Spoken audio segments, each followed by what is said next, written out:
آج میں آپ کو ایک ایسی کہانی سنانے جا رہا ہوں جو ہمیں دکھاتی ہے کہ حقیقی دوست اور جھوٹے دوست میں کیا فرق ہوتا ہے۔ یہ کہانی ہے احمد اور کریم کی۔ لیکن کیا اب جانتے ہیں کہ ان دونوں میں سے کون سچا دوست تھا اور کون دھوکے باز؟ کراچی شہر میں ایک محنتی نوجوان رہتا تھا جس کا نام احمد تھا۔ 28 سال کا یہ جوان ایک چھوٹی سی کریانے کی دکان چلاتا تھا اور اپنی محنت سے اپنے خاندان کا پیٹ پالتا تھا۔ احمد کی زندگی سادہ تھی لیکن وہ خوش تھا۔ اس کی بیوی فاطمہ اور 2 چھوٹے بچے تھے۔ ایک دن احمد کی دکان میں ایک خوش لباس آدمی آیا۔ اس کا نام کریم تھا۔ 30 سال کا یہ آدمی بہت شائستگی سے بات کرتا تھا۔ کریم نے احمد سے کہا، میں نے سنا ہے اب بہت ایماندار اور نیک آدمی ہے، میں اب سے دوستی کرنا چاہتا ہوں۔ احمد خوش ہو گیا۔ اسے لگا کہ کوئی اعلیٰ طبقے کا آدمی اس سے دوستی کرنا چاہتا ہے۔ لیکن کیا احمد کو پتا تھا کہ کریم کے دل میں کیا چھپا تھا؟ کیا کریم واقعی اس سے دوستی کرنا چاہتا تھا یا اس کا کوئی اور مقصد تھا؟ آنے والے ہفتوں میں کریم احمد سے بہت اچھا سلوک کرتا رہا۔ وہ احمد کو بتاتا کہ وہ ایک بڑا کاروبار چلاتا ہے، درآمد برآمد کا کام کرتا ہے۔ کریم احمد کو مہنگے ریستورانوں میں لے جاتا، اس کے بچوں کو تحائف دیتا اور ہمیشہ کہتا، تم میرے سب سے اچھے دوست ہو احمد، میں تمہاری مدد کرنا چاہتا ہوں۔ کریم نے احمد کے خاندان سے ملاقات کی، بچوں کو کھلونے اور فاطمہ کو زیورات تحفے میں دیے۔ احمد کو لگا کہ اسے ایک سچا دوست مل گیا ہے۔ لیکن احمد کی بیوی فاطمہ کو کریم پر شک تھا۔ وہ احمد سے کہتی، یہ آدمی مجھے ٹھیک نہیں لگتا، کوئی اجنبی اتنی محبت کیوں کرتا ہے؟ اس کی آنکھوں میں کچھ اور ہی چمک ہے۔ لیکن احمد کریم کی باتوں میں آ چکا تھا۔ وہ اپنی بیوی سے کہتا، فاطمہ تم بہت شک کرتی ہو، کریم بھائی اچھا آدمی ہے۔ فاطمہ کا شک کیا صحیح تھا؟ کیا واقعی کریم کے ساتھ کوئی مسئلہ تھا؟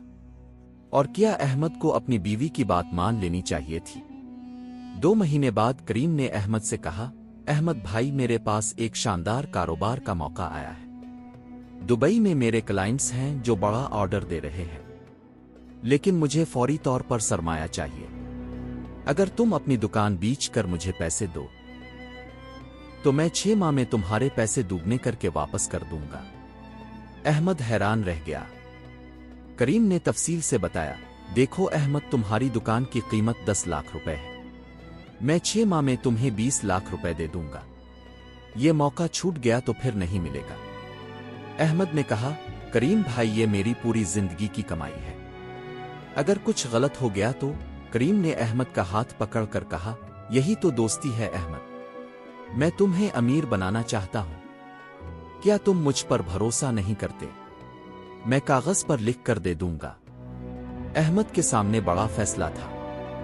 گھر آ کر جب اس نے فاطمہ کو بتایا تو وہ بہت پریشان ہو گئی۔ احمد یہ مت کرو، یہ آدمی مجھے شروع سے ہی مشکوک لگتا ہے، اگر پیسے چلے گئے تو ہم کیا کریں گے؟ لیکن احمد کریم کی باتوں میں بہت آ چکا تھا۔ کریم کی باتیں بہت پرکشش تھیں، دگنا پیسہ ملنے کا لالچ بہت بڑا تھا۔ آخر احمد نے کیا فیصلہ کیا؟ احمد نے اپنی بیوی کی بات نہ مان کر اپنی دکان بیچ دی اور کریم کو 10 لاکھ روپے دے دیے۔ کریم نے خوشی سے پیسے لیے اور ایک کاغذ پر لکھ کر دیا کہ 6 ماہ بعد 20 لاکھ روپے واپس کرے گا۔ اس نے احمد کو گلے لگایا اور کہا، احمد تم سچے دوست ہو، میں تمہیں کبھی نہیں بھولوں گا۔ پہلے 2 مہینے کریم روزانہ آتا رہا۔ وہ احمد سے کہتا، کاروبار بہت اچھا چل رہا ہے، دبئی کے کلائنٹس بہت خوش ہیں، جلدی ہی تمہارے پیسے تیار ہو جائیں گے۔ احمد خوش تھا کہ اس کا فیصلہ صحیح تھا۔ لیکن تیسرے مہینے سے کریم کا آنا کم ہو گیا۔ پہلے وہ روز آتا تھا، پھر ایک دن چھوڑ کر، پھر ہفتے میں 2 بار، پھر صرف ہفتے میں 1 بار۔ جب احمد اس سے پیسوں کے بارے میں پوچھتا تو وہ کہتا، احمد بھائی کاروبار میں تھوڑی سی پیچیدگی ہو گئی ہے، دبئی میں کچھ قانونی مسائل ہیں، لیکن جلدی حل ہو جائے گا۔ چوتھے مہینے میں کریم کا فون بھی کم اٹھنے لگا۔ 5ویں مہینے میں تو وہ بالکل نظر آنا بند ہو گیا۔ احمد کو بہت پریشانی ہونے لگی، اس کے پاس اب کوئی آمدنی کا ذریعہ نہیں تھا۔ فاطمہ روز کہتی، میں نے پہلے ہی کہا تھا کہ یہ آدمی ٹھیک نہیں ہے۔ احمد کو اب شک ہونے لگا۔ क्या करीम के साथ वाकई कोई मसला था? फिर क्या वो वाकई धोखेबाज था? हकीकत जानने के लिए अहमद ने क्या किया? छठे महीने में जब करीम से राब्ता करने की हर कोशिश नाकाम हो गई तो अहमद को शक हुआ। इसका फोन बंद था, पैगामात का जवाब नहीं आता था। अहमद को याद आया कि करीम ने इसे अपने दफ्तर का पता दिया था। वो फौरी तौर पर वहां गया। दफ्तर पहुंचकर अहमद को सदमा हुआ। दफ्तर बंद था और बाहर किराए पर का बोर्ड लगा था। पड़ोसी दुकानदारों से पूछा तो उन्होंने बताया, ये करीम तो 2 हफ्ते पहले रात के वक्त सब सामान लेकर भाग गया है। अहमद को अब पूरी हकीकत का एहसास हुआ। लेकिन ये कहानी यहीं खत्म नहीं होती। दफ्तर के सामने अहमद को कुछ और लोग भी मिले जो करीम को ढूंढ रहे थे। इन सब के साथ भी वही हुआ था जो अहमद के साथ हुआ था। एक आदमी ने बताया, करीम ने मुझसे 5 लाख लिए थे। दूसरे ने कहा, मैंने इसे अपनी गाड़ी बेच कर 15 लाख दिए थे। तीसरे आदमी ने कहा, इसने मुझसे कहा था कि वो मेरा सबसे अच्छा दोस्त है और मैं अपना मकान गिरवी रखकर इसे 20 लाख दे आया। अहमद को पता चला कि करीम ने 50 से ज्यादा लोगों को इसी तरह धोखा दिया था। इसने कल 5 करोड़ रुपए से ज्यादा लेकर फरार हो गया था। करीम एक पेशावर ठग था जो मुख्तलिफ शहरों में जाकर यही काम करता था। अहमद की जिंदगी तबाह हो चुकी थी। लेकिन क्या कहानी यहीं खत्म हो जाती है? क्या अहमद कभी अपने पैसे वापस पा सका? और क्या करीम को इसकी सजा मिल सकी? अहमद और दूसरे मुतासरीन ने मिलकर पुलिस में रिपोर्ट की। पुलिस ने करीम की तलाश शुरू की। महीनों की मेहनत और तफ्तीश के बाद पुलिस ने करीम को लाहौर में पकड़ा, जहां वो नए नाम से वही काम कर रहा था। जब करीम को अदालत में पेश किया गया तो उसने इकरार किया कि वो सालों से यही काम करता आ रहा है। इसने बताया कि वो पहले लोगों का एतमाद जीतता है, फिर उनके साथ दोस्ती करता है और आखिर में उनसे पैसे लेकर फरार हो जाता है। लेकिन बदकिस्मती ये थी कि करीम ने जो पैसे लिए थे वो पहले ही खर्च कर चुका था। अहमद को सिर्फ 1 लाख रुपए वापस मिले जो करीम के पास बचे थे। बाकी 9 लाख रुपए का नुकसान अहमद को ही बर्दाश्त करना पड़ा। अब अहमद के पास न दुकान थी, न पैसे, न कोई काम। इसे एक फैक्ट्री में छूटी नौकरी करनी पड़ी। घर का हाल बहुत बुरा था। बच्चों की तालीम बंद करनी पड़ी। फातिमा को घरों में सिलाई का काम शुरू करना पड़ा। लेकिन सबसे बड़ी बात यह थी कि अहमद ने एक अहम सबक सीखा था। इसने महसूस किया कि इसकी बीवी फातिमा ने इब्तिदा में ही करीम के बारे में सही कहा था। हकीकी दोस्त वो होते हैं जो हमारी अच्छाई और बुराई दोनों में सच्ची बात कहते हैं, न कि वो जो सिर्फ मिठास भरी बातें करके हमें वरगलाते हैं। इसी वक्त एक चमत्कार हुआ। अहमद का बचपन का दोस्त अली, जो 15 साल से सऊदी अरब में काम करता था, वापस आया। जब इसे अहमद की हालत का पता चला तो वो बहुत दुखी हुआ। अली ने अहमद से कहा, अहमद भाई, तुमने मुझे पहले क्यों नहीं बताया? मैं अभी तुम्हें 5 लाख रुपए दे रहा हूं। तुम अपनी नई दुकान शुरू करो। जब तुम्हारा काम चल जाए तो आराम से वापस कर देना। अहमद की आंखों में आंसू आ गए। ये था असल दोस्त। अली ने ना कोई सूद मांगा, ना कोई जमानत, ना कोई कागज पर दस्तखत कराया। बस ये कहा, दोस्त की मदद करना मेरा फर्ज है। अहमद ने अली की मदद से एक नई छोटी दुकान शुरू की। इस बार वो बहुत एहतियात से काम करता था। मेहनत, ईमानदारी और सब्र से वो धीरे धीरे अपना कारोबार बढ़ाता गया।